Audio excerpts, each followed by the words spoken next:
मोक्ष मार्ग प्रकाशक स्वाध्याय सीरीज में आप सबका हार्दिक स्वागत है। पिछली क्लास में हमने चारित्र्य मोह के उदय से इस जीव की कैसी कैसी अवस्थाएं होती हैं, एक उनमें कैसे कैसा परिणमन करता है, ये चर्चा की थी। अब उससे कैसे दुखी होता है, वो कैसे दुखी करती हैं, इन सब की चर्चा आज हम करने वाले हैं। पेज नंबर 55, तीसरा अधिकार मोक्ष मार्ग प्रकाशक का आप निकालें। अब हम यहाँ से आगे की चर्चा प्रारंभ करते हैं।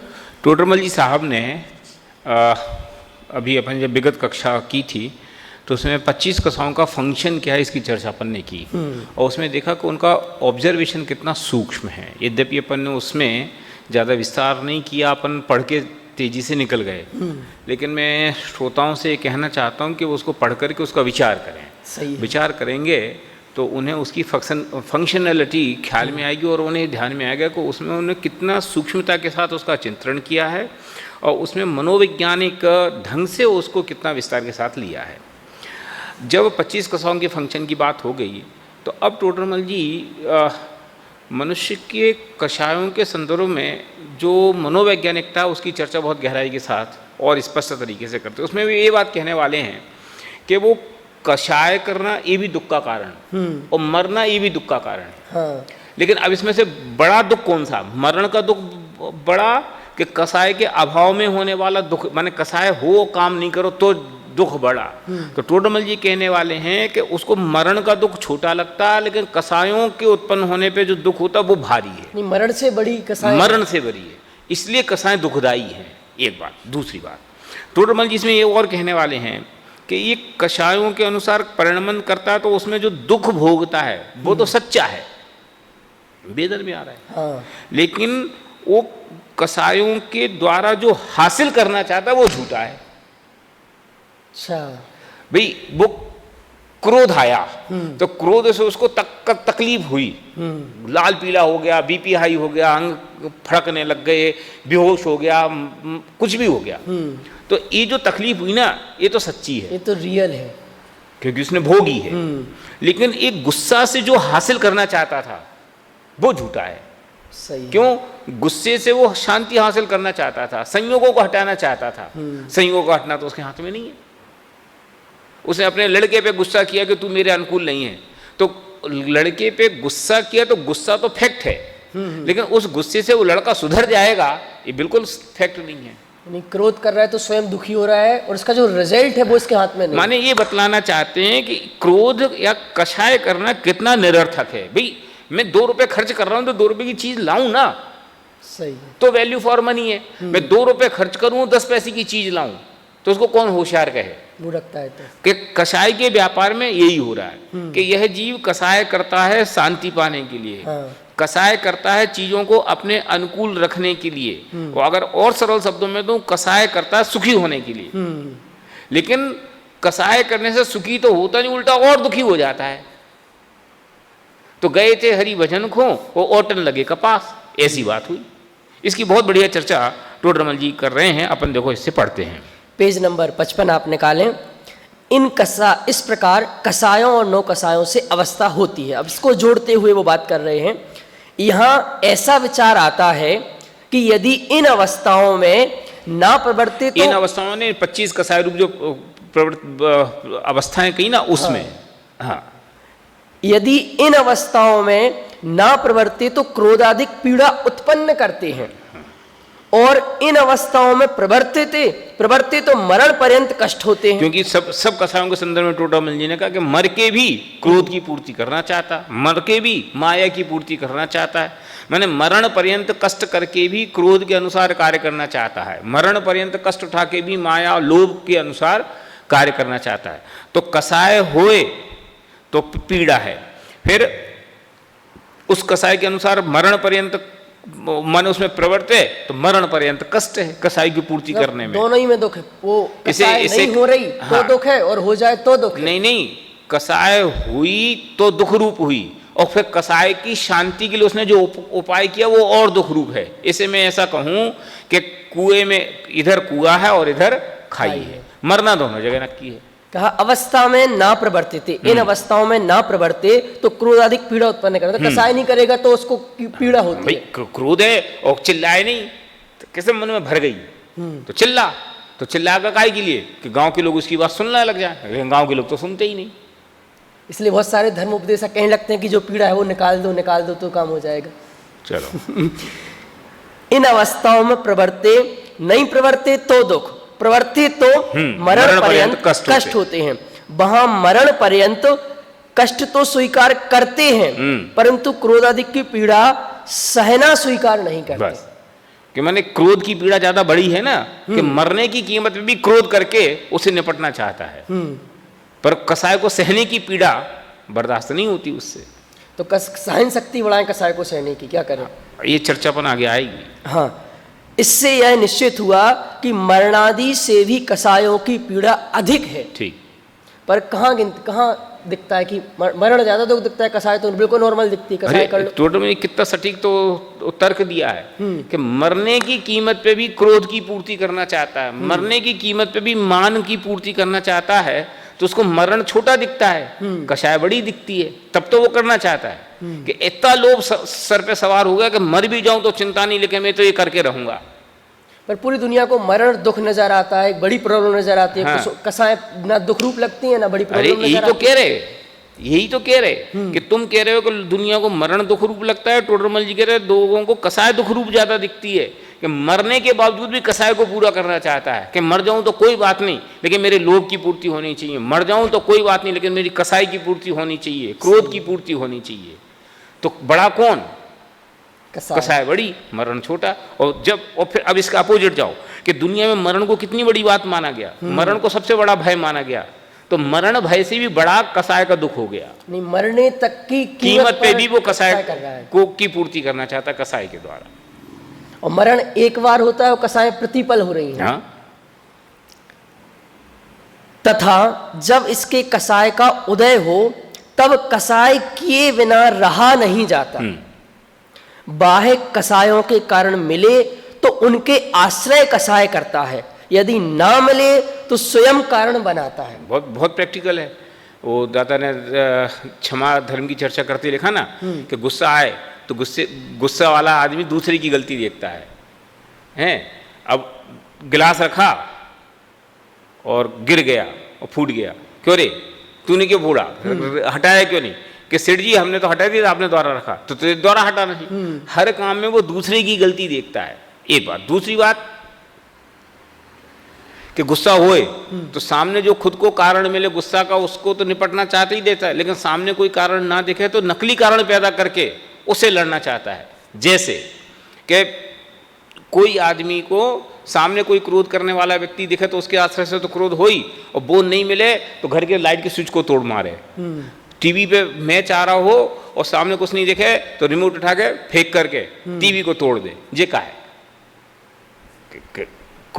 टीवी ने तो गुस्सा नहीं कराया। हाँ। लेकिन इतना गुस्सा आ रहा था कि सामने कोई और होता तो उसको पीट मारता, वो नहीं हुआ तो जो दिखा वो, और कोई और ना मिले तो अपने ही सर फोड़ मारता है। ये का है कि क्रोध के साधन खुद पैदा कर लेता है जिससे वो क्रोध निकाल सके। अच्छा। कपड़े फाड़ ले, सर फोड़ ले, ये सब क्या है? यहाँ लिख रहा है जब इसके कसाय का उदय हो तब कसाय किए बिना रहा नहीं जाता। हाँ, बस क्यों कसाय उदय में आई तो उसको ऐसी बेचैनी, ऐसी आकुलता है कि उस कसाय के अनुसार कार्य करना चाहता ही चाहता है। अब वो करना चाहता है, अब मुझे गुस्सा आया तो मैं गुस्सा करना चाहता हूं। अब गुस्सा करने के लिए जरूरी है कि सामने कोई हो जिसमें मैं गुस्सा निकालूं, और सामने कोई ना दिखे तो फिर वो नकली कारण बनाता है कि लो मैं मोबाइल फेंक दूंगा। जी का है, इसकी बेचारी की क्या गलती, इसने क्या गाली बकी थी? कुछ नहीं, बताओ। मैं तोड़ दूंगा, जे का है। और कुछ नहीं मिला कपड़े फाड़ मारूंगा, एक का है। और नहीं हो तो अपना सर फोड़ लूंगा, एक का है। नहीं हो तो गाली बकना शुरू कर दूंगा, जे का है। इसका अर्थ है कि बाह्य कसाय के कारण मिले तो उनके आश्रय से कसाय करता है, और कोई कारण ना मिले तो सामने जो उसको कारण बना लेता है। सड़क पे चला जा रहा है, कोई आदमी ने समझ लो उसको क्या बोलते अशब्द बोलता हुआ निकल गया, अब वो तो चला गया। अब इसको कसाय भर गई का, जो भी सामने देखे उसको बकना शुरू कर देता है कि ये कब मैंने क्या किया, तूने नहीं उसने किया। अरे तो उससे बोलना, ये रोज देखते हैं अपन के नहीं, ऐसा चारों को समा पे लगाओ। तो कसाय किए बिना नहीं रहता, तो कसाय का उदय तो हमें हमेशा रहता है, हमेशा रहता है। तो फिर हमें हमेशा कसाय तो है ना, प्रति समय कसाय का कार्य देखा जाता है ना। हमारी समस्या क्या है कि हम क्रोध को और मान को तो कसाय रूप समझते हैं। ये हमें बहुत बड़ी समस्या है कि क्रोध कसाय आई तो हम भी कहते हैं कि मुझे क्रोध आया, कसाय आई नहीं करना चाहिए। ठीक है, गंदे तुम भी कहोगे कि पंडित जी यार क्रोध करना अच्छी बात नहीं है, समाज भी कहेगी, परिवार भी कहेगा, देश भी कहेगा, सब कहेंगे, है ना। मान के संदर्भ में कदाचित सब कहेंगे, लेकिन माया और लोभ में कौन कहता है कि कसाय है? मैं लोभ करूं तो कौन कहता है कि कसाय कर रहे हो, कसाई हो? अच्छा माना जाता है। लोभ करते हुए मैं को लोभ कसाय करूं तो लोभ कसाय करते समय मुझे कोई कसाई कहे तो ना तो मुझे सुनना पसंद, ना उसको कहना पसंद, और ना परिवार समाज के लोगों को ये बात पसंद। क्रोध करूं और फिर कोई मुझे कसाई कहे तो मुझे एक्सेप्ट है, लेकिन लोभ करूं और फिर कोई मुझे कसाई कहे तो कहाँ एक्सेप्ट है? मायाचारी करूं और फिर कोई मुझे कसाई कहे, कहाँ एक्सेप्ट है? मायाचारी में कदाचित कह लो, लेकिन मान करूं तो कहाँ है? माने द्वेष रूप कसायों को तो आप कसाय कहते हो, लेकिन राग रूप कसायों में उनमें कसाय बुद्धि कहाँ है अपने चित्त में? इसलिए आप जो कह रहे हो ना कि कसाय तो हम प्रति समय कर रहे हैं, तो निष्कसाय तो हम ये तो कह रहे हैं, हम जो कुछ भी कार्य कर रहे हैं वो बिना कसाय के क्या कर रहे हैं? हम और आप अभी समझ लो चर्चा कर रहे हैं, तो ये निष्कसाय भाव क्या कसाय भाव है? कसाय भाव। तो फिर इस को कसाय भाव मानने के लिए कौन राजी है? कोई नहीं। अरे कोई तो छोड़ दो, हम और आप कहाँ मानने राजी है? हम भी तो यही कह रहे हैं कि हम धर्म का काम कर रहे हैं। धर्म का काम है कि कसाय का काम कर रहे हैं? कसाय का काम है। सोचो, समस्या ये है कि क्रोध में और माया में तो कदाचित कसाय की बुद्धि जगत को भी है, हमें भी है, लेकिन बाकी कसायों के संदर्भ में अथवा रागरूप कसायों के संदर्भ में किसी में कसाय की बुद्धि नहीं है। मैं अपने पड़ोसी को गाली बकूं तो सब कहेंगे भाई साहब कसाय मत करो, पर मैं अपने बच्चे को प्यार करूं तो कौन कहेगा मैं कसाय कर रहा हूं? बहुत अच्छे, आप तो बहुत सज्जन। मैं अपने बेटे को प्यार करूं तो कौन कहता कि मैं कसाय कर रहा हूं? अब बोलो। मैं कागज फाड़ूं तो सब कहेंगे कसाय कर रहे हो, पर मैं कागज को संभालूं तो कौन कहता कि मैं कसाय कर रहा हूं? जबकि दोनों बातें कसाय है। कपड़े को फाड़ना भी कसाय है तो कपड़े को सहेजना भी कसाय। सावधानी से बैठूं, क्यों? क्रीज खराब ना हो जाए, यार धूल ना लग जाए, सफेद कपड़ा है, जे का है, कसाय है। तो आपने जो कही ना कि साहब हमें तो प्रति समय फिर कसाय होने चाहिए, तो है ना, हर समय कसाय है। बिना कसाय के जीव कब है संसार में? मुझे दिखाओ। सही है। जो कुछ भी विचार व्यवहार कर रहा है वो कसाय प्रेरित है। और इसमें भी इतनी सी बात समझ लो कि जब कोई तीव्र लेवल पे वो मामला जाए तो वो कसाय हमें दिखाई देती है, हल्के लेवल पे तो हमें कहाँ कसाय दिखाई देती है? सही। उसके धर्म के लोभ में भी समझो, जब हम अति आसक्त हो जाएं तो फिर भी आप कहते हैं अरे इतनी कसाय ठीक नहीं, लेकिन सामान्य बुद्धि में कौन कसाय कहता है? कोई नहीं कहता। क्रोध में भी हम तीव्र कसाय करें, गाली बकना शुरू कर दें तो लोग कहेंगे ये गुस्सा कर रहे हैं, लेकिन मैं हंसूं, अच्छा व्यवहार करूं तो कौन कहता कि मैं गलत काम कर रहा हूं? कोई नहीं। क्रोध कर रहा हूं। तो अच्छा माना जाता है जगत में। तो पंडित जी अभी क्रोध विधान कराते कराते क्रोध कर दें तो क्रोध माना जाता है, और लाखों का चंदा इकट्ठा करा दो, अच्छे पंडित जी। फिर ऊपर चंदा इकट्ठा वो क्या है? लोभ ही तो है। लोभ है, क्रोध का नहीं है वो। चलो, यदि ना मिले तो स्वयं कारण बनाता है। ठीक है ना। माने जो सामने चीज देखे उसको उस कसाय के यूज के लिए काम करता है। समझ लो हमें काम कसाय हो तो सामने तस्वीर हो, उससे ही मुझे काम भाव हो जाता है। सही है। कोई अच्छा म्यूजिक बज रहा हो उससे ही मुझे काम भाव हो जाता है। समझ रहे? तो माने जो साधन सामने मिले उसी साधन को उस कसाई की पूर्ति का साध्य बना लेते हैं। ऐसा कहें कि गाड़ी खड़ी, समझ लो ये गाड़ी खड़ी, अब मुझे क्रोध आया तो उसी गाड़ी को लात मारूंगा, ये क्या है? उसको क्रोध का साधन बना लिया। मान होए मेरी गाड़ी संभाल के रखे, पहुंचे, ये क्या है? देखो मैंने खरीदी है, कैसी लग रही है? हाँ अच्छी है, अच्छी। और एक आदमी वहीं कहते भाई साहब ये तो ओल्ड फैशन है, आपने थोड़ी महंगी खरीद ली। बोलो आपको सुनना पसंद आता है? बिल्कुल नहीं। आपको तो ये सुनना पसंद आता, वाह मैं तो सोच ही नहीं सकता था कि आप इतनी अच्छी गाड़ी खरीद लोगे। ये क्या है? ये भी कसा है। जो साधन सामने मिला उसको कसाय का निमित्त बना लेता है। अच्छा कोई साधन ना मिले तो अपनी कल्पना ही को कसाय का साधन बना लेता है। सही है। अब कोई सामने ना हो तो मैं I am something, what something, ये करेंगे, इकट्ठा करेंगे, ऐसा करेंगे, वैसा करेंगे। ये लिख रहे हैं टोटरमल जी कि कसाय का उदय हो तो कसाय किए बिना रहा नहीं जाता। अब कसाय करने के लिए कोई ना कोई अवलंबन चाहिए, तो सामने जो अवलंबन हो उसके सहारे कसाय करता है, और वो अवलंबन ना हो तो स्वयं कारण खोजता है। और कोई कारण नहीं मिले तो अकारण ही कसाय कर लेता है। ऐसा क्या? ऐसा कहे कि जब कसाय का उदय आता है तो वो कारण ऑटोमेटिक कारण बन जाते हैं, निमित्त बन जाते हैं। ऐसा कह सकते जैसे वही पत्नी तो इतनी प्यारी, इतनी सब कुछ है, पर जब क्रोध का उदय आता है तो वही पत्नी क्रोध में निमित्त बन जाती है, वही बच्चा क्रोध में निमित्त बन जाता है। जैसे व्यापार आदि कसायों का कारण ना हो तो जुआ खेलना व क्रोधादि के कारण अन्य अनेक खेल खेलना, दुष्ट कथा कहना सुनना इत्यादि कारण बनाता है। तथा काम क्रोधाधिक पीड़ा करे और शरीर में उन रूप कार्य करने की शक्ति ना हो तो औषधि बनाता है। ये तो अपने रोज के अनुभव का विषय है।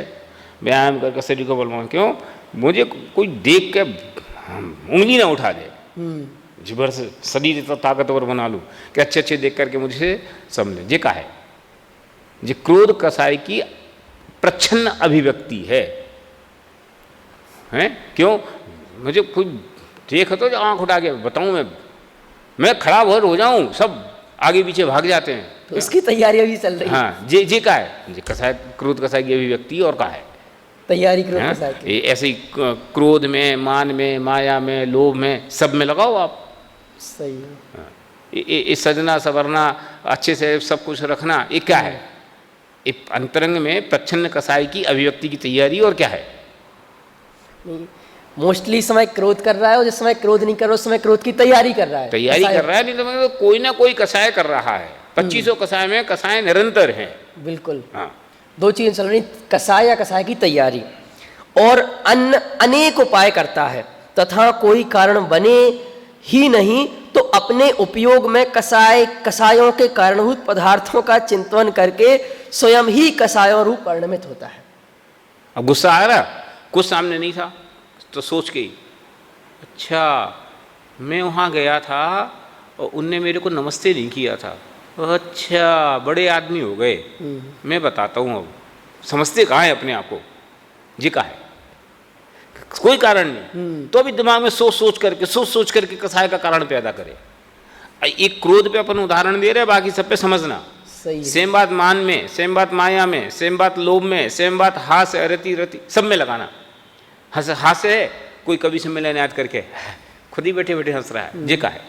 काम है, कोई ऐसी पिक्चर देख करके, ऐसे कोई इमेजेस को याद करके खुद ही उस रूप पर नमन कर रहा है, जे का है। कि सामने कोई निमित्त नहीं है, सामने कोई आश्रय नहीं है, तो कल्पना में आश्रय खड़ा करता और कल्पना में आश्रय करके कसाय रूप परिणमित होता है। आगे इस प्रकार यह जीव कसाय भावों से पीड़ित हुआ महान दुखी होता है। अभी महान दुखी को आपको जितने व्याख्या करनी हो करो। माने जिस चीज को शास्त्र और अनुभव दुख रूप कह रहे, हमें उसमें दुखत्व की अनुभूति नहीं है। ये बड़ी सबसे बड़ी समस्या, अथवा ये मिथ्या दृष्टिपना ये है। इसमें दुख है, उसमें दुख भाषित नहीं हो रहा है। इसमें माने क्रोध करना दुख रूप है और दुख का कारण है, तो हमें क्रोध में दुख रूपपना, दुखदायीपना और फिर उसमें दुख का कारणपना, ये कब दिखाई देता है? सही। अगर ये दिखाई दे तो हट जाए ना। इसको मैं ऐसे कहता हूं कि सामने अपन चले जा रहे हो और चलते चलते कोई का सांप, अथवा समझ लो यहाँ सभा लगी हो और कोई अचानक एक बच्चा को सांप, सांप सुनते ही क्या होगा? सब बाहर निकल जाएंगे। 1 सेकंड में हॉल खाली हो जाए। नहीं जिनवाणी की स्तुति तो कर लो, जिनवाणी की विनय तो कर लो, बोलो ऐसा होगा? नहीं होगा ना। इसका मतलब क्या है कि लोगों ने सांप का मतलब समझा, उसका रिएक्शन किया ना। हाँ। और कोई कहे सांप और जिसके बगल में कहे सांप, हाँ मैंने सुना, आपने कहा सांप और मैं देख रहा हूं ये सांप है, ये 3 फीट लंबा है, ये कम से कम 4 इंच मोटा है, काले कलर का है, मेरे ही पास आ रहा है। हाँ मेरे पास आ रहा है, और उसके लक्षणों से दिखाई देता है कि किंग कोबरा है, और ये इतना खतरनाक होता है कि जिसका कांटा पानी नहीं मांगे, सेकंड में मर जाता है। सारी बातें गए और फिर भी बैठा रहे, जे का है। बोलो, मैं पूछता हूं, ये इसके सांप की अनुभूति है क्या? सांप का ज्ञान ये है क्या कि सांप का ज्ञान वो है सांप, और वो 10 कदम भग जाए, सांप पा पूरा नहीं हो पाए और 10 कदम कूद जाए तो मतलब है कि उसने सांप का मतलब समझा। सही है। सांप शब्द सुन करके 10 कदम कूद जाए, भले वो नकली हो, तो सांप का मतलब है। और नहीं तो हाँ सांप है, किंग कोबरा है, जहरीला होता है, डसा पानी नहीं मांगता, इसकी वैक्सीन आज तक तैयार नहीं, सारा ज्ञान बघा रहे और बेरा जा रहे, जे का है जो कर रहे हैं 24 घंटे। समझ गए ना? यही बात मैं कह रहा हूँ कि हम कितने ही गए, कसाय दुख रूप है, दुख का कारण है, इससे ऐसा होता है वैसा होता है, और कसाय करते रहे। कसाय करते समय कसाय के व्यवहार में हमें दुखत्व, जैसे जल, अब आग में हाथ लगाओ तो जलने की अनुभूति होती है कि नहीं होती है? होती है। तो वो जलन महसूस होती है। ऐसी कसाय का कार्य करूं, कसाय का व्यवहार करूं तो उसमें दुखत्व, दुखपना कम हासिल, जैसे रोटी ना मिले तो पेट में भूख महसूस होती है, सर में दर्द महसूस होता है, ऐसी कसाय में दर्द का महसूस होता है। सही है, इसमें तो एंजॉय आ रहा है, मजा आ रहा है। बोलो वाह क्या क्रोध किया था आज तो। उल्टा ये है कि अभी लॉकडाउन हो गया ना, अब समस्या ये कि करें क्या, लोग घरों में बंद होकर परेशान हो गए। क्यों? 24 घंटे बाहर की आदत है। अब क्या करें, समय काटना भारी। वो नौकरों पे गुस्सा करते थे। अब पिक्चरें देखने की छूट मिल गई, टीवी देखने की छूट मिल गई तो उसमें मन नहीं लगता। पहले ये था कि यार देखने का समय नहीं है, अब समय है तो मन नहीं लगता, परिवार के साथ समय नहीं बिता पाते। पहले ये रोना था और अब इच्छा ही नहीं होती। तो मैं कह रहा हूं कसाय में दुख की अनुभूति कहां, पहली बार। फिर दुख की अनुभूति कदाचित होए तो ये दुख के कारण है, ये अनुभूति का। कि जैसे जहर पीऊं तो मर जाऊं, तो आदमी जहर नहीं पिए। सही है। ऐसी कसाय करूंगा तो दुख होगा, नरक निगोद में जाना पड़ेगा, कुगति में जाना पड़ेगा, दुख भोगने पड़ेंगे। ये अनुभूति कहां है? कोई अनुभूति हो तो उसके प्रति हटना आए ना, बिल्कुल। नहीं तो श्रद्धान की क्या कीमत? फिर तो वो श्रद्धान वैसे ही है कि जैसे वो कह रहा किंग कोबरा आ रहा है, हाँ आ रहा है, काला है, डार्क ब्लैक कलर का है, किंग का वो दुनिया भर की सारी रामायण पढ़े, बोलो उसका क्या मतलब है? जैसी उसका वो ज्ञान शब्द ज्ञान है, शास्त्र ज्ञान है, उसका व्यवहार से कुछ लेना देना नहीं, और अगले सेकंड में सांप उसको डसेगा और वो मर जाएगा। ऐसे ही कसाय दुख रूप हैं, दुख का कारण है, ये कहते रहो, लेकिन अनुभूति में जब तक वे चीज़ वैसी ना आए तब तक उसका क्या फायदा? ये टोटमल जी कह रहे कि कसाय से पीड़ित हुआ महान दुखी होता है, तो कसायों में दुखत्व की अनुभूति नहीं है, ये तकलीफ, ये मिथ्या दृष्टिपना ये है। अच्छा, ये लक्षण है उसका, ये मिथ्या दृष्टिपना है। मिथ्या दृष्टि किसको कहना? जैसी वस्तु वैसी नहीं जानना। सही है। तो कसाय दुख रूप है और दुख रूप नहीं जानना, सुख रूप मान रहा है। और फिर अगर इसको कहो तो आश्रय संबंधी भूल में कि साहब वो शुभ को अच्छा और अशुभ को बुरा मानता है, तो यहाँ राग रूप कसाय को अच्छा, द्वेष रूप कसाय को बुरा कदाचित मानता भी है। थोड़ा बहुत पढ़ लिख जाता है। हाँ, तो क्रोध करने से बचता है, लेकिन मान करने से कब बचता है? लोभ करने को तो अधिकार समझता है। सही है, होना चाहिए वो तो। जैसी क्रोध में बुरी बुद्धि है, ऐसी लोभ में बुरी बुद्धि किसकी है? सोचो। सही है। चलो, इस प्रकार यह जीव कसाय भावों से पीड़ित हुआ महान दुखी होता है। देखो, अब अभी तक तो टोडरमल जी ने बात की, इस बात की कि कसाय का फंक्शन क्या है, फंक्शनिंग। फिर ये बात स्थापित की कि कसाय दुख रूप हैं। हाँ। अथवा कसाय हैं माने भी इस बात को सिद्ध कर रही है कि तेरे को दुख है। सही है। ठीक है। अब यहाँ ये कह रहे हैं कि वो कसायों से तुम जो करना चाहते हो अथवा कसाय करके जो हासिल करना चाहते हो वो फर्जी है। अच्छा। भाई कसाय करके तुम क्या हासिल करना चाहते हो? शांति। तो कसाय से शांति नहीं मिलती। तो जिस प्रयोजन के लिए कर रहे हो वो प्रयोजन गलत है कि तुम 10 रुपए खर्च करके क्या खरीद रहे। पर थोड़ी देर को तो शांति मिलती है ना, थोड़ी देर को तो सुकून मिलता है। फॉर एग्जांपल मुझे आपके प्रति गुस्सा आया, मैंने निकाल लिया तो बहुत रिलैक्स हो जाते हैं, कूल हो जाते हैं। ये बात आप कह रहे हो, लेकिन ये बात ऐसी है नहीं। तुमने गुस्सा बक करके, समझ लो गाली बक करके तुम तो कूल हो गए, लेकिन कौन ने कह दिया तुम कूल हो गए? जैसे ही तुम हुए तत्काल आपके अगला रिएक्शन आ गया। भाई आपको लगा कि मैं कसाय करके हल्का हो लिया, लेकिन आगामी रूप में कर्मबंध हो गया कि नहीं हो गया? तो तात्कालिक कदाचित हल्कापना आ भी गया हो, लेकिन आगामी काल में वो कर्मबंध से वो फिर कसाय पैदा होगी, तब क्या करोगे? और फॉर एग्जाम्पल मैंने क्रोध किया, फिर आपने कुछ रिएक्शन ले दिया बड़ा वाला, तो फिर नई समस्या खड़ी हो गई। फिर उसका अंत कहाँ है? कोई कुछ नहीं है, फिर हम कुछ करेंगे, फिर आप कुछ करेंगे, आप बाहर ये जाएंगे। तो पिछले कह चुके ना कि मरण पर्यंत कष्ट भोगता है। कि तुमने गाली दी 1, मैंने 2 दी, तुमने 4 दी, मैंने 6 दी, फिर तुमने 1 थप्पड़ दिया, मैंने 2 थप्पड़ दिए, तुमने गला दबाया, मैंने बंदूक चला दी, क्या हुआ? खेल खत्म। और फिर बाद में या तो जेल की चक्की पीसी, तो क्या हुआ? तो कसाय करने से सुखी हो गया? दुख और बढ़ गया। सिद्धांत तो यही कहता है। अच्छा, घर में अगर तुम्हें कसाय हो तो कभी करके देखो कसाय। घर में कसाय करने से सुखी होते हो कि दुखी होते हो? दुखी होते हैं। समझिए? घर में नहीं, व्यापार में भी तुम्हें ग्राहक पे कितनी गुस्सा आ रही हो, गुस्सा दिखाओ। नहीं दिखा सकते। नौकरी में भी तुम्हें बॉस पे कितनी गुस्सा हो रही है, गुस्सा दिखाओ। तुम्हें विद्यार्थी में कितनी गुस्सा आ रही हो, गुस्सा दिखाओ। नहीं कर सकते। फिर तथा जिस प्रयोजन के माने अब ये ट्रैक बदला। अभी तक तो ये कह रहे थे कसाय दुख रूप है। हाँ। अब ये कह रहे जिस प्रयोजन से कसाय करते हो उस प्रयोजन की सिद्धि करने में कसाय मददगार नहीं है। देखो, तथा जिस प्रयोजन के लिए कसाय भाव हुआ है उस प्रयोजन की सिद्धि हो तो मेरा यह दुख दूर हो और मुझे सुख हो, ऐसा विचार कर उस प्रयोजन की सिद्धि होने के अर्थ अनेक उपाय करना उससे उस दुख के दूर होने का उपाय मानता है। अब आगे पढ़ो।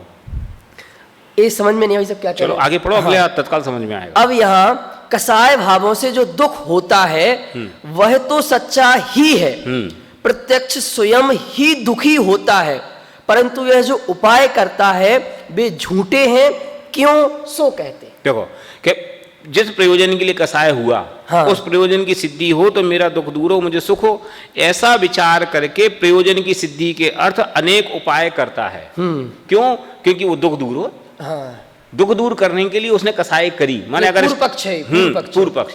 माने अगर इसको उपसंहार करो तो एक लाइन में टोडरमल जी ये कह रहे कि कसाय क्यों करी? कि दुख दूर हो, सुख हो, इस प्रयोजन से उसने कसाय की। कसाय भी दुख दूर करने के लिए की, और काय के लिए करी? क्योंकि दुखी नहीं रहना चाहता। और अब कि कसाय की माने दुख रूप परिणमन किया, क्योंकि कसाय अपने आप में दुख रूप है। तो कसायों से जो दुख हुआ वो तो सच्चा मतलब है, क्योंकि वो तो खुद भोग रहा है। लेकिन उससे वो जो उपाय किया कि वो दुख दूर हो जाए, दुख दूर होने के लिए जो दुखी हुआ, तो दुखी होना तो सच्चा, लेकिन दुख दूर होगा कि नहीं, नोबडी नोज। कोई जिम्मेदारी नहीं, कोई जवाबदारी नहीं। गारंटेड है कि होगा नहीं। क्यों? क्योंकि इसको मैं ऐसे कहता हूं कि कोई आदमी ने गंदगी उठाई और किसी के मुंह पे मारने के लिए फेंकी, तो तुम्हारा हाथ तो गंदा हुआ, ये तो पक्की हो गई, लेकिन उसका मुंह गंदा होगा कि नहीं, ये कोई जिम्मेदारी नहीं, बिल्कुल गारंटी नहीं। बल्कि गारंटी है कि वो बच के भाग जाएगा, बिल्कुल भाग जाएगा और आपके हाथ ही गंदी बनी रहेंगे। ठीक है, ऐसे ही कि हमने कसाई क्यों करी कि मैं सुखी हो जाऊं, तो हम कसाई तो हो गए, लेकिन हम सुखी हुए बिल्कुल नहीं। क्यों?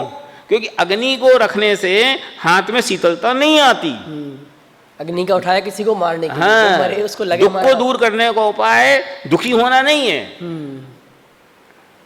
समता भाव ग्रहण करना है। तो समता तो करता नहीं, कसाय करता है। दुखी होकर के दुख दूर करना चाहिए। हाँ, आग में बैठ के ठंडा ठंडा शीतलता लेना चाहता है, कैसे संभव है? बिल्कुल। चलो, माने मैं इस सब प्रकरण से ये कहना चाहता हूँ, टोडरमल जी का मनोविश्लेषण कितना शानदार है कि वे जीव के व्यवहारिक फंक्शनिंग को कितनी गहराई से देख रहे हैं। बिल्कुल।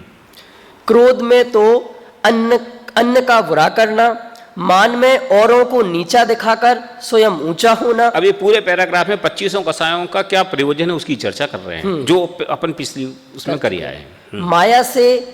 माया में छल से कार्य सिद्धि करना, लोभ में इष्ट की प्राप्ति करना, हास्य में विकसित होने का कारण बना रहना, रति में इष्ट सहयोग बना रहना, अरति में अनिष्ट का दूर होना, शोक में शोक का कारण मिटना, भय में भय का कारण मिटना, जुगुप्सा में जुगुप्सा का कारण दूर होना, पुरुष वेद में स्त्री से रमण करना, स्त्री वेद में पुरुष से रमण करना, नपुंसक वेद में दोनों के साथ रमण करना, ऐसे प्रयोजन पाए जाते हैं। ठीक है, अब आगे पढ़ो। यदि इनकी सिद्धि हो तो कसाय का उपशमन होने से दुख दूर हो जाए, सुखी हो। ठीक है, माने कसाय करने का प्रयोजन ये था कि क्या कि क्रोध कसाय करने का प्रयोजन ये था कि दूसरे को बुरा मानना। मान करने का प्रयोजन क्या था कि दूसरे को नीचा दिखा करके खुद ऊंचा होना। मान इसलिए किया, तो मान ऐसा किया तो यह हो जाए तो तुम सुखी हो ना। सही। लेकिन दूसरे को नीचे दिखा के तुम ऊंचे हो जाओ, ये तुम्हारे ऊपर तो आधीन नहीं है। ये कितने सारे लोगों पर डिपेंड है। सही है। मैं चाहता हूं सब मुझे बड़ा माने, तो सब मुझे बड़ा माने तो सबको मानना चाहिए ना। हाँ, पर वो भी देखता है कि हमें बड़ा माने। कथा तो सबके पास है। ऐसी क्रोध में मैं चाहता हूं सब मेरे अनुकूल प्रवर्तन करें, तो सबको मेरे अनुकूल प्रवर्तन करने की इच्छा चाहिए कि नहीं चाहिए? और उसके भी क्रोध है, वो भी सबको चाहता है, तो कैसे संभव है? इसलिए जो कसाई के अनुसार कार्य करना चाहता है वो होना असंभव जैसी वस्तु है। देखो पढ़ो अब अगले 2 पैराग्राफ। यदि इनकी सिद्धि हो तो कसाय का उपशमन होने से दुख दूर हो जाए, सुखी हो जाए। मतलब ये सब चीज जैसा चाहता है वैसा हो जाए तो सुखी हो। हाँ। उनकी सिद्धि इसके किए उपायों के अधीन नहीं। बस ये समस्या है कि अब वो सुखी होने के लिए जो कार्य करता है वो इसके हाथ में नहीं है। इसका कंट्रोल इसके पास नहीं है, इसकी स्टीयरिंग इसके पास नहीं है। मुझे क्रोध आया, ये तो मेरी अपनी समस्या है, पर क्रोध से मैं सुखी होना चाहता हूं कि क्यों तुम भग जाओ, मेरी आंखों के सामने नहीं आना, मुझे दिखाई नहीं देना, ये मेरे हाथ में नहीं है। क्यों? तुम कहोगे तुम्हारे बाप का थोड़ी है, मेरा भी है, मैं नहीं जाता। अब मेरे पास 2 उपाय हैं, मैं भग जाऊं। सही बताओ। तो क्रोध तो उत्पन्न हुआ, और क्रोध उत्पन्न होकर के तुम्हारा बुरा करना चाहता है, तो मैं सुखी हूं।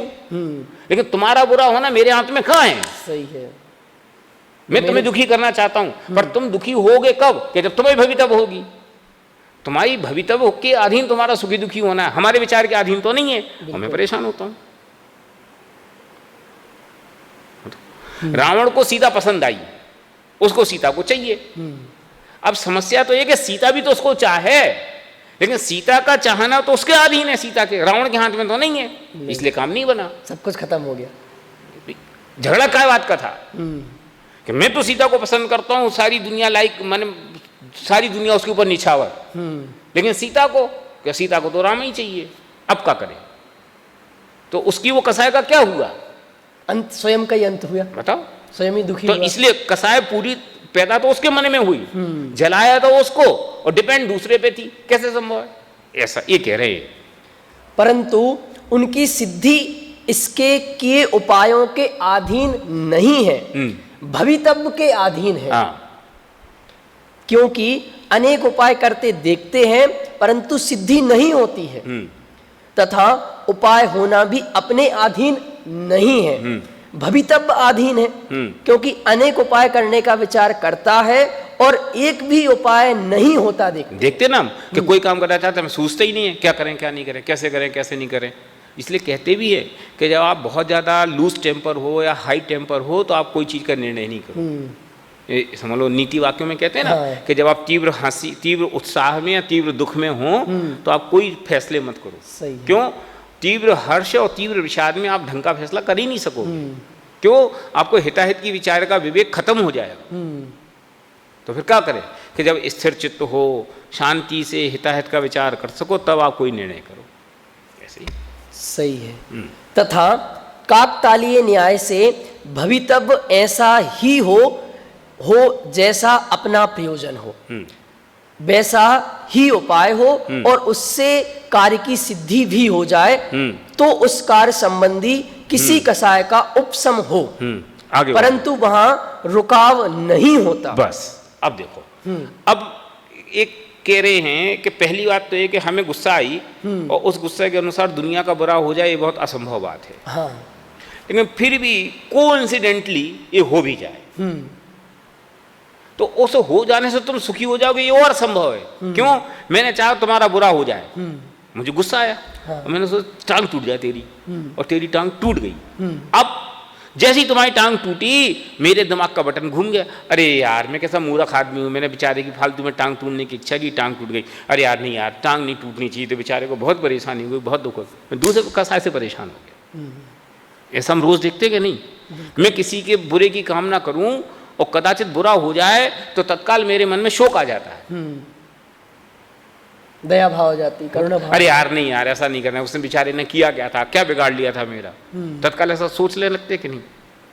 झुका हुआ, क्योंकि तुम्हें सुखी होना बदा ही नहीं है। तो तुम जैसा चाहा पहले होना असंभव, और अगर हो जाए तो उससे तुम्हें कंफर्टेबल फील हो, ये असंभव। अच्छा चलो, अब हमने जैसा चाहा वैसा हो गया, उसमें हमें मजा भी आ गया, पर वो बोल जा कितनी देर, कुछ समय का, उसकी परमानेंसी वापस ठीक हो जाएगा 2-5 दिन में नहीं। उसकी परमानेंसी क्या कि अभी मेरे क्रोध था, अब हमें तत्काल मान आ गया, अब मान की पूर्ति के में लग जाओ। फिर मान की पूर्ति हुई तो लोभ आ गया, अब लोभ की पूर्ति में लग जाओ। फिर माया आ गई, माया की पूर्ति में लग जाओ। स्टॉप कहाँ है? कहीं नहीं है। तो फिर ये तो मजदूरी मुफ्त की हो गई कि एक थान खोला, उसको लपेट के रख नहीं पाए, दूसरा थान लपेटो, दूसरा थान को लपेट नहीं पाए, तीसरा लपेटो। यही हम खोला लपेटा करते रहे। रिलैक्स कहाँ है? इसलिए कसाय के कार्य के अनुसार कार्य करके सुखी होने की कल्पना मूढ़ता है। सही है, ये कह रहे। और ये काकतालीय न्याय की चर्चा अपन पिछली कक्षाओं में कर चुके थे, फिर भी आपको हिंट के रूप में बता देता हूं कि काकतालीय न्याय माने कोई असंभव बातों के संदर्भ में ये बात कही जाती है। काकतालीय न्याय माने ताल का पेड़ बहुत ऊंचा और उसके ऊपर जो फल लगता है वो बहुत मजबूत होता है। जैसे हवा चले ना तो आम तो गिर जाता है, हाँ, वो नहीं गिरता है, आंवला तो गिर जाता है, लेकिन ताल या नारियल का पेड़ हवा से इतनी जल्दी गिरता नहीं है, और फल तो उसका गारंटेड नहीं गिरता। हाँ। उसको उसको काट के गिराना पड़ता है, इतना मजबूत लगा रहता पेड़ पे, तो उसका गिरना मुश्किल।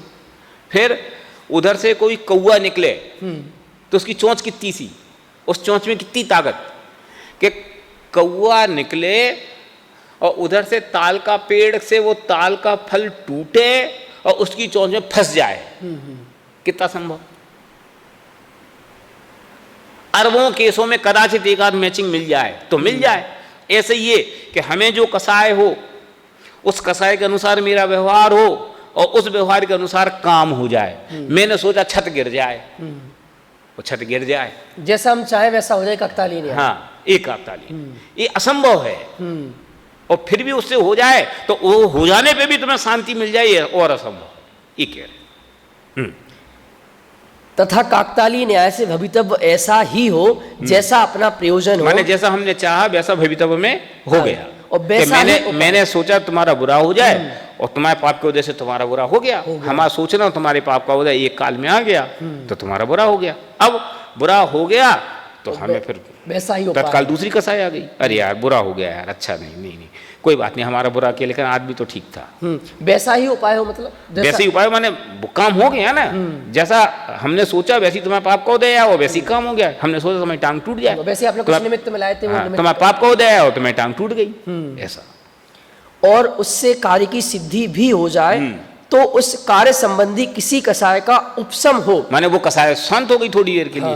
अब परंतु वहां रुकाव नहीं होता, हाँ, स्टॉप नहीं है, दूसरी कसाय फिर आगे तत्काल आगे बढ़ गए, उसी संबंधी कसाय क्रोध हाँ। पर दूसरों। अरे यार, इसको ऐसे भी कहता हूँ, जैसे अपन कभी कोई चीज खरीदने जाते हैं ना और बार्गेनिंग करो कि ये चश्मा कितने का, कि 300 रुपये का, नहीं यार 250 का ठीक है, नहीं भाई साहब 290 का दे देंगे। घिसते आखिरकार आप 260 तक ले आए, मान लो ठीक है साहब 260 दे दो, चलो ठीक है। अब तुमने 260 में ले लिया, अब अरे यार 250 के नहीं थी, 260 महंगे के दिए। ऐसा होता है कि नहीं होता? चित्त में तसल्ली नहीं होती, रुकाव नहीं है। क्यों यार, मैं तो 250 ही बोलता है, मैं 240 बोलता तो 240 में भी दे देता, ऐसा चित्त में बना रहता है। 40 में भी दे सकते हैं, 18 नहीं, ऐसे ही। अरे यार हमें क्या मालूम था कि मेरे कहने से तुम्हारी टांग टूट जाएगी, मैं तो तुम्हारी दोनों टांग मांग लेता। कसाय का ठहराव नहीं है। सही है।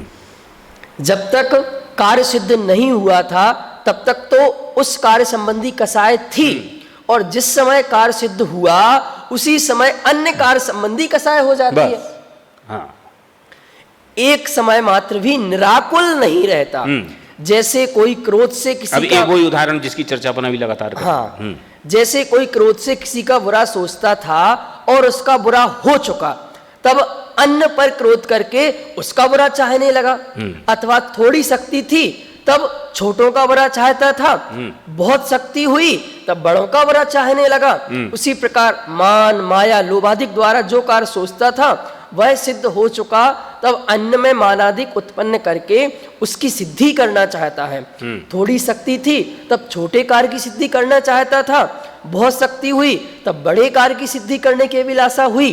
कसायों में कार्य का प्रमाण हो तो उस कार्य की सिद्धि होने पर सुखी हो जाए, परंतु प्रमाण है नहीं, इच्छा बढ़ती ही जाती है। ये मैं इसको बार बार कहता हूँ कि हमारी समस्या ये है कि हम संसार के भोगों में सुख है ऐसा कह दें, लेकिन आप एक अपर सर्किट लगा दो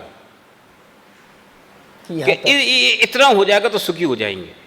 जैसे अपना अपने अनुभव को देखो कि जब तक हमारे पास रोटी खाने को नहीं है, यार रोटी मिल जाए ढंग की तो सुखी हो जाएंगे। अब रोटी मिल गई तो कपड़े नहीं है, तो कपड़े मिल गए तो मकान नहीं है, मकान मिल गए तो गाड़ी नहीं है, गाड़ी मिल गई तो यश नहीं है।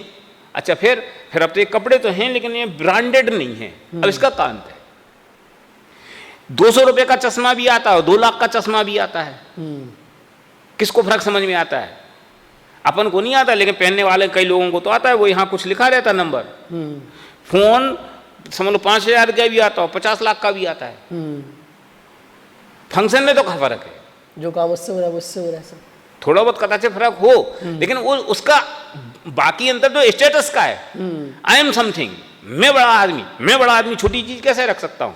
सही है। तो कसायों की पूर्ति से सुखी हो जाएगा हम कह दें, लेकिन तुम ये तो बोलो कि कहां तक? जब 2 मिलते तो 4, 4 मिले तो 8, 8 मिले तो 16, 16 मिले तो 32 और 32 मिले तो 64। अपर लिमिट है ही नहीं, कोई अंत नहीं। तकलीफ ये है। उसी से रिलेटेड अगला समझ लो आत्मानुशासन का श्लोक टोडरमल जी साहब ने लिखा, जो अपन ने पिछली कक्षा में चर्चा की थी।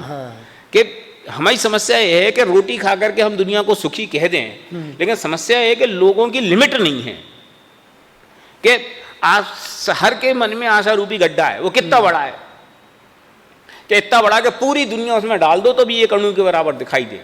जैसे इस बड़े हॉल में एक धूल का टुकड़ा दिखाई देता है तो उसकी क्या हैसियत? कोई हैसियत नथिंग। ऐसी सबके पेट में गड्ढा है कि कितना बड़ा, कि इतना बड़ा कि जिसमें पूरी दुनिया की सामान एक अणु के बराबर है। अब दुनिया तो एक है, आदमी कितने सारे? वैसे तो अनंत हैं। मनुष्यों की संख्या का तो 29 अंक प्रमाण है, फिर भी वैसे कहो तो समझ लो 130 करोड़ भारतीय और 7 अरब तो दुनिया। अब किसको कितना दे? माने 7 अरब गड्ढे इतने बड़े बड़े हैं कि सबको एक एक अणु बराबर, पूरी दुनिया सबके एक गड्ढे में एक एक अणु बराबर ही नहीं बैठे। अब बोलो एक अणु को 7 अरब गड्ढों में कितना कितना डिवाइड करके बांटू? एक अणु के 7 अरब टुकड़े करो। अणु इसका नाम, इसका कोई दूसरा भाग नहीं है। ठीक है, तो अब बोलो किसके पेट में कितना जाएगा? उससे किसको कितनी तसल्ली हो जाएगी? ये हाल है। तो फिर क्या करें? इसलिए विषयों की इच्छा मूर्खता है, विषयों की इच्छा पागलपन है। विषयों की इच्छा से हम सुखी हो जाएंगे, ये मान्यता खोटी है।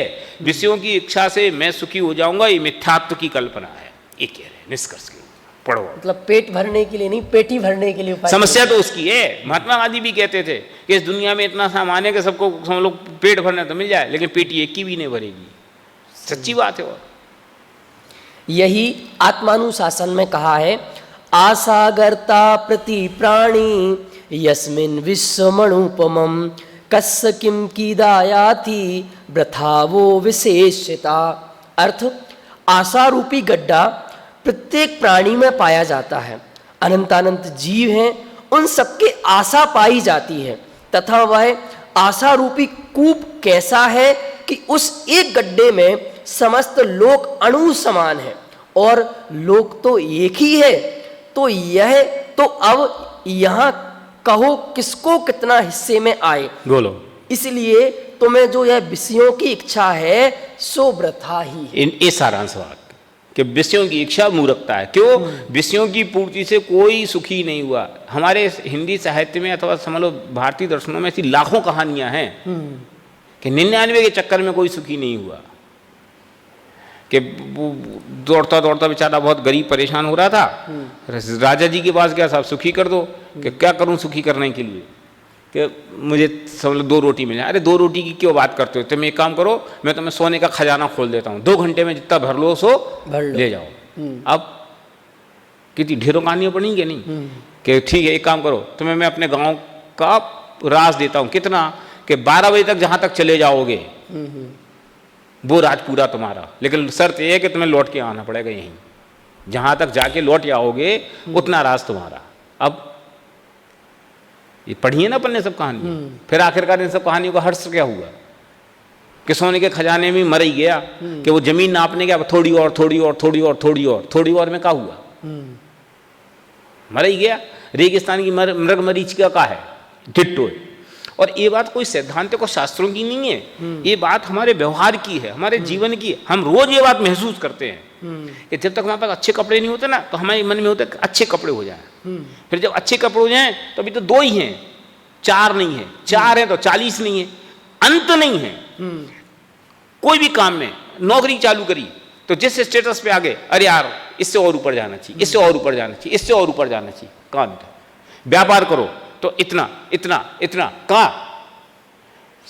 इतना होने के बाद भी आदमी को तृप्ति नहीं है, ये तकलीफ का विषय है। पर ये उपाय कर रहा है तो उसको एक बार उपाय करके अभी देख तो लेने दो। सही बात है, बहुत बढ़िया, आपने सही प्रश्न किया कि हम तो देखने के बाद कहेंगे भोंदू बना है। भाई लड्डू खा के हम कहेंगे लड्डू में मजा नहीं है, ठीक है मंजूर। लड्डू खा सकोगे तो निर्णय है, पहले ये निर्णय करो। तुम कह रहे लड्डू पहले भोग लेने दो, तो भोग लो ना। हम यही तो कह रहे, भोगते तो हो ही नहीं, तुम तो इकट्ठा किए जाते हो। अब इकट्ठा करने को तुम भोगना कहते हो तो उसका तो मैं क्या करूं? मैं कहता हूं लौकिक सुख भी उस बात का नाम है कि पैसा आगे तो खर्च कर लो। दान, भोग और नाश, 3 के अलावा क्या गति है? भोगो नाश, चौथी गति तो है ही नहीं। तो आदमी दान करता नहीं, भोगता है नहीं, इकट्ठा करता है, क्या करेगा? नाश हो जाएगा, नाश ही होएगा, होता ही है। फिर नाश होना तो फिर इकट्ठे करने का क्या मतलब? ये समझ में आ जाए तो सम्यक दर्शन हो जाए।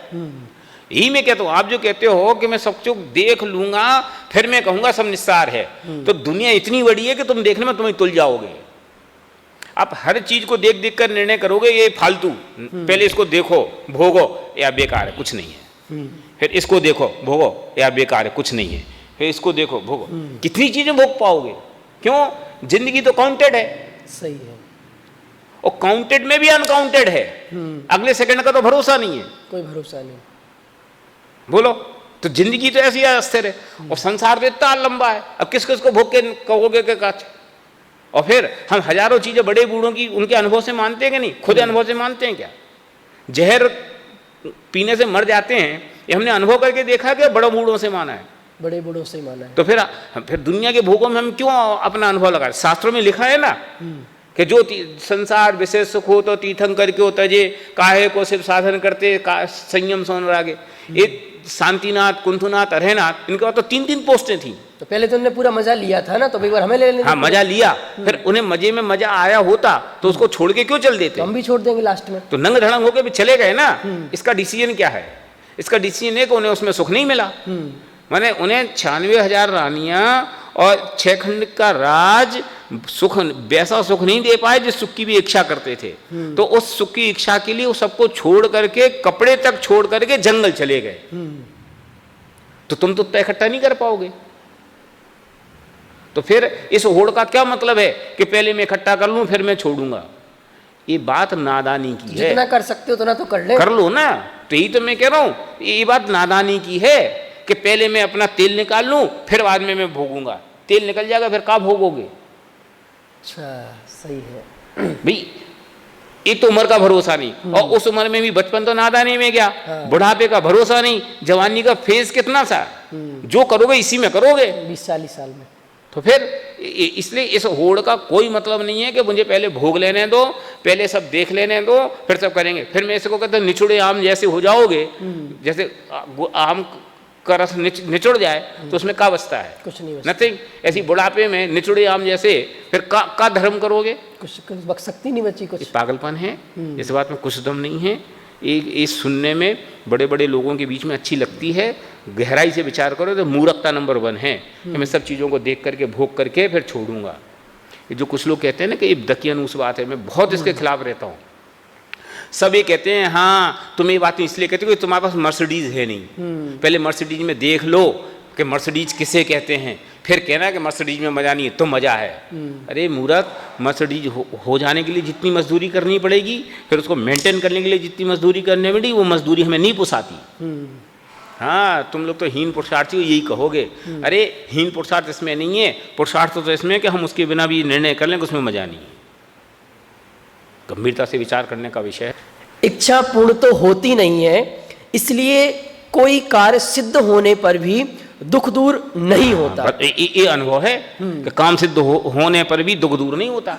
हम हजारों चीज़ों की इच्छाएं करते हैं, पहले सोचते हैं लड़का हो जाए तो सुखी हो जाऊंगा, फिर सोचते हैं लड़का पल पुस के थोड़ा बड़ा हो जाए तो सुखी हो जाऊंगा, फिर सोचते हैं कि लड़का थोड़ा पढ़ लिख के काम पे लग जाए तो सुखी हो जाऊंगा, फिर लगता है कि शादी ब्याह हो जाए तो सुखी हो जाऊंगा, फिर लगता है कि लड़के बच्चे हो जाए तो सुखी हो जाऊंगा। सुख हुआ कब? औपचारिक है।